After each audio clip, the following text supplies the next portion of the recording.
रामकृष्ण हरी.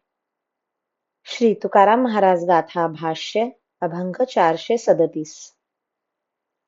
कलियुगी कवित्व करीती पाखांड, कुशळ हे भांड बहु झाले.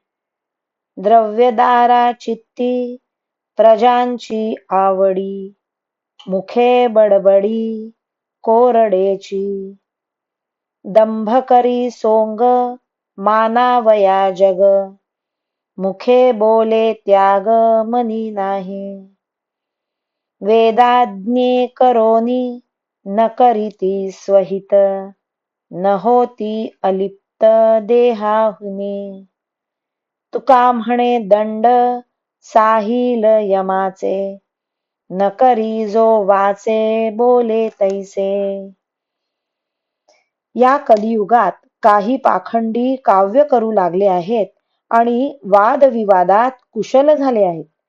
त्यांच्या चित्तात धन स्त्री पुत्रांची आवड असते आणि तोंडाने भक्ती ज्ञानांची शुष्क बडबड करतात.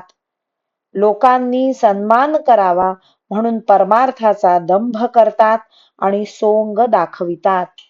तोंडाने वैराग्याच्या गोष्टी बोलतात, पण मनात त्याचा लेशही नसतो. वेदाज्ञेप्रमाणे स्वतःच्या हिताला कारण असलेला जो धर्म तो मुळीच आचरित नाहीत आणि अध्यात्मशास्त्रावर निष्ठा नसल्यामुळे ज्ञान संपादन करून देह तादात्म्य विवर्जितही होत नाहीत. अशा रीतीने धर्म आणि ज्ञान ही दोन्ही त्यांचे ठिकाणी नसतात.